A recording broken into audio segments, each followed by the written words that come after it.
ভারত পাকিস্তানের রাজনৈতিক দ্বন্দ্বের জেরে অনেকটা দেরিতে হলেও চূড়ান্ত হয়েছে আইসিসি চ্যাম্পিয়ন্স ট্রফির সূচি।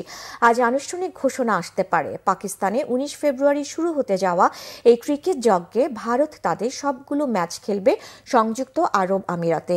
শেষ পর্যন্ত ভারতের প্রস্তাবিত হাইব্রিড মডেলেই হচ্ছে আইসিসির এই টুর্নামেন্ট। আপাতত এ গ্রুপে দুই দল পাকিস্তান ও ভারতের ম্যাচের সূচি চূড়ান্ত করা হয়েছে। করাচিতে 19 ফেব্রুয়ারি উদ্বোধনী ম্যাচে মুখোমুখি হবে পাকিস্তান ও নিউজিল্যান্ড। 20 ফেব্রুয়ারি দুবাইতে ভারত তাদের প্রথম ম্যাচ খেলবে বাংলাদেশের সঙ্গে। 23 ফেব্রুয়ারি দুবাইতেই হবে Bharat Pakistan high voltage match. 2 March ভারতের শেষ গ্রুপ ম্যাচ নিউজিল্যান্ডের সঙ্গে একই ভেন্যুতে। 27 ফেব্রুয়ারি পাকিস্তান রাওয়ালপিন্ডিতে খেলবে তাদের প্রথম পর্বের শেষ ম্যাচ, প্রতিপক্ষ বাংলাদেশ।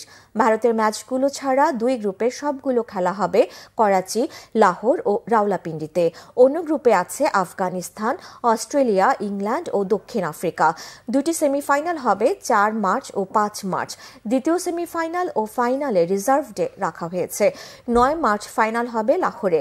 তবে ভারত ফাইনালে উঠলে আমিরাতেই হবে শিরোপার লড়াই।